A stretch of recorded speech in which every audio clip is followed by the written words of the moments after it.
नमस्कार। शुरुआत अच्छी खबर से करते हैं। 2021 में जिसने देश को सबसे ज्यादा डराया, जिसके खौफ से इंसान सहमा हुआ है, उस जानलेवा वायरस को शिकस्त मिलनी शुरू हो चुकी है। देश में कोरोना महामारी को लेकर अच्छी खबर है। लगातार 10 हफ्तों तक बढ़ने के बाद पिछले 2 हफ्ते से कोरोना के नए मामले घटने लगे हैं। पिछले 7 दिनों में नए मरीजों में 3.8% कमी आई है। देश के 6 राज्यों में कोरोना के केस लगातार कम हो रहे हैं। 24 घंटे के दौरान जितने मामले आए उनमें से 77% मामले 10 राज्यों से हैं। कोरोना मरीजों का रिकवरी रेट भी लगातार बढ़ रहा है। आंकड़े बता रहे हैं कि देश एकजुट होकर कोरोना से जंग जीत रहा है, लेकिन दुनिया में एक और जंग लड़ी जा रही है जो हर बीतते दिन के साथ भीषण हो रही है। बात इजराइल और फिलिस्तीन की कर रहे हैं, जिसने नया मोड़ ले लिया है। इजराइल ने अमेरिका की भी बात मानने से इनकार कर दिया है, तो लेबनान ने भी इजराइल पर रॉकेट दाग दिए। सवाल यह है कि क्या हमास और हिजबुल्लाह एक हो चुके हैं? क्या मिडिल ईस्ट की जंग महायुद्ध का ट्रेलर है? इजराइल और फिलिस्तीन के लिए अगले 48 घंटे क्यों अहम है, इस रिपोर्ट में देखिए।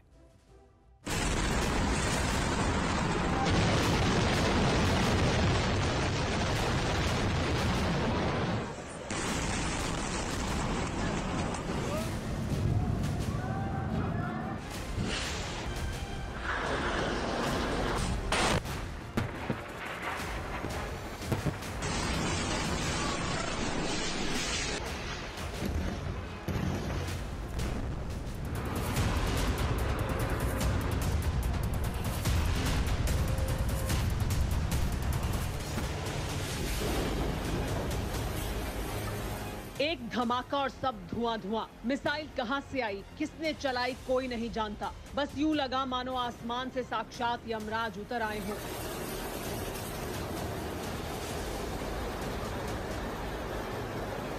दस दिन से यही हो रहा है। गाजा से लेकर तल अवीव तक के बाशिंदों की नजर आसमान पर टकटकी लगाए रहती है। सायरन की आवाज सुनते ही लोग महफूज ठिकानों की तरफ दौड़ने लगते हैं और फिर अगले ही पल तबाही का मंजर साक्षात होता है।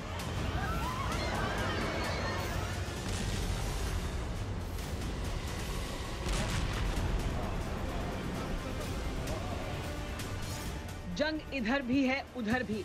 हमला सरहद के इस ओर से हो रहा है तो उस पार से भी बारूदी बारिश में कसर नहीं है और दुनिया के पास खामोशी से बर्बादी के दृश्य को देखने के सिवाय कोई उपाय नहीं है।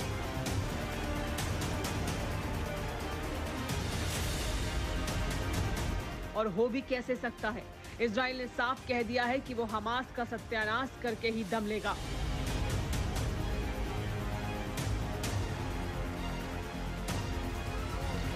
इजराइल ने तय कर लिया है कि इस बार मरहम पट्टी से काम नहीं चलेगा।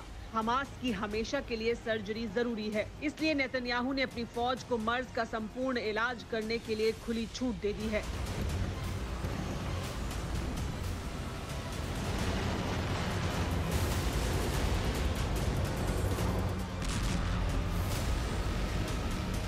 इजरायली फौज गाजा में हमास के ठिकानों पर 10 दिन से इस कदर बारूद बरसा रही है, जिसकी तस्वीरें देखकर दुनिया हलकान हुई जा रही है।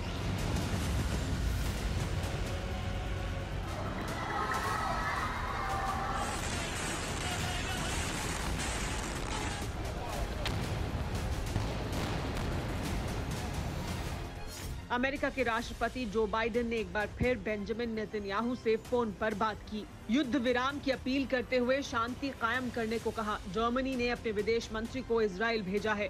तुर्की और पाकिस्तान यूएन पहुंच चुके हैं, लेकिन हर कोशिश नाकाम साबित हो रही है क्योंकि हमास भी लगातार इजराइल को निशाना बना रहा है।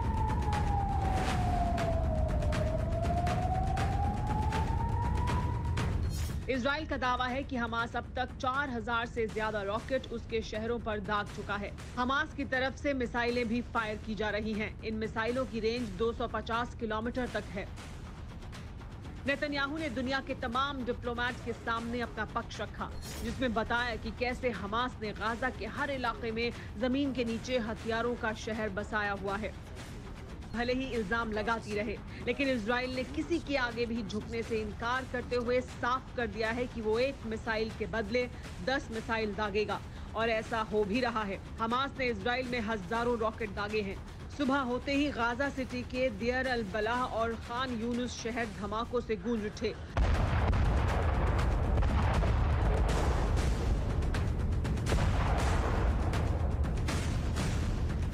रॉकेट हमलों में खान यूनुस में कम से कम 5 मकान ध्वस्त हो गए।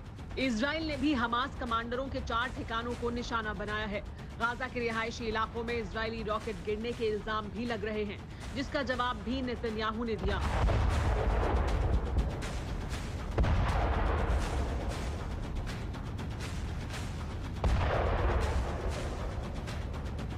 यानी साफ है कि मिडिल ईस्ट में ये जो अब हो रहा है, इसके जल्दी थमने के आसार नहीं हैं। इस बीच जंग का दायरा बढ़ चुका है। हमास के समर्थन में लेबनान ने भी बारूद बरसाना शुरू कर दिया है।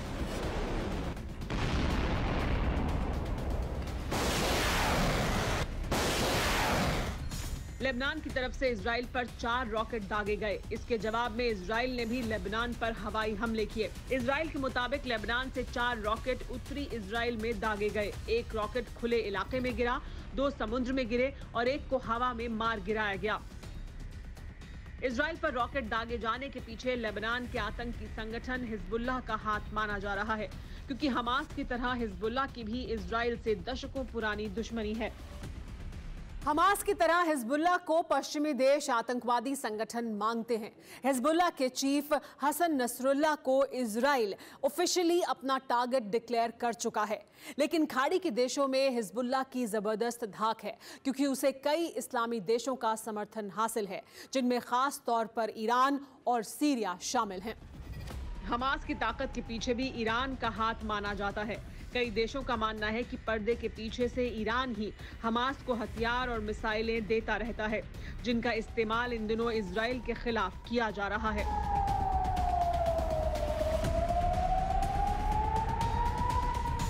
हमास की तरह हिजबुल्लाह 1982 में इजराइल के लेबनान पर हमले के बाद वजूद में आया और तभी से इस संगठन की हरकतों से दुनिया तंग होने लगी थी।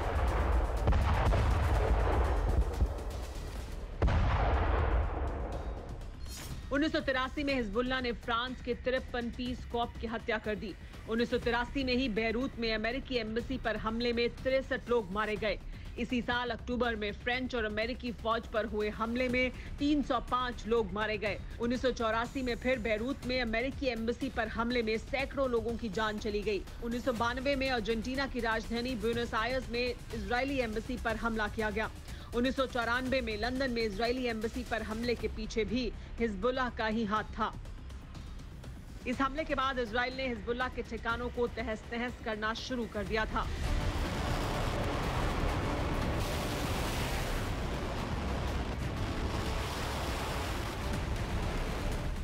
इजरायली हमले में हिजबुल्लाह चीफ के मारे जाने के बाद सैयद नसरुल्लाह को कमान मिली। लेबनान ही नहीं, गल्फ कंट्री में मौजूद जितने भी गुरिल्ला संगठन हैं, सभी को हथियार और बारूद हिजबुल्लाह मुहैया कराता है। हिजबुल्लाह को इसके लिए ईरान से सीधी फंडिंग मिलती है। लेबनान में लेबनान की सेना से ज्यादा हिजबुल्लाह के पास हथियार और बारूद हैं।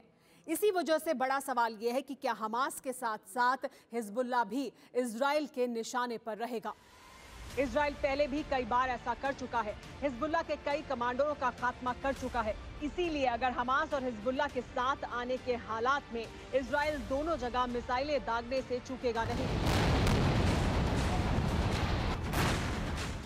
वैसे भी अमेरिका में इजराइल के राजदूत ने साफ कर दिया है कि वो इजराइल के हर दुश्मन को सबक सिखाने तक रुकेंगे नहीं।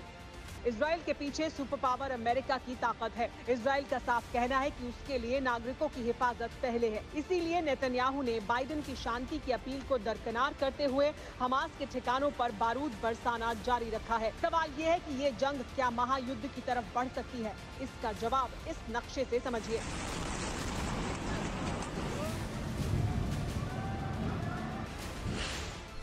इजराइल के पश्चिमी कोने पर जमीन की जो पट्टी है वो गाजा है, जबकि पूरब की तरफ वेस्ट बैंक का इलाका है। वेस्ट बैंक ही फिलिस्तीन कहलाता है, जो अक्सर शांत रहता है, जबकि गाजा पर हमास का कब्जा है। इसीलिए इजराइल यहाँ बारूद बरसाता रहता है।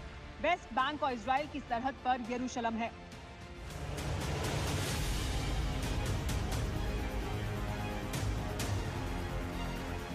(1948) के बाद से ही यरूशलेम संयुक्त राष्ट्र के अधीन है, यानी वहाँ ना तो इजराइल की सत्ता है और ना ही फिलिस्तीन की।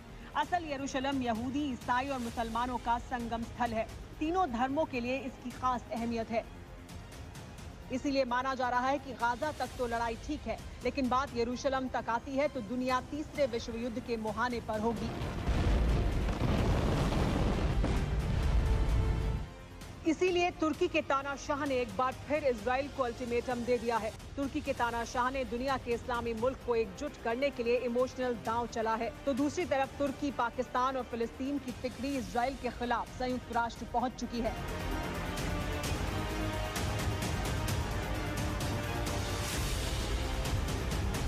गाजा में जंग को लेकर 27 मई को यूएन राइट काउंसिल का स्पेशल सेशन बुलाया गया है, जिसमें इजराइल और हमास के बीच सीजफायर कराने पर चर्चा हो सकती है। 27 मई आने में एक हफ्ते का वक्त है और जिस तरह से इजराइल गाजा में बारूद बरसा रहा है, उससे तो हफ्ते भर में पूरा शहर तबाह हो सकता है। तो दूसरी तरफ हमास के साथ हिजबुल्लाह का गठबंधन नजर आने लगा है, उससे युद्ध के भीषण अंजाम तक पहुंचने की आशंका है।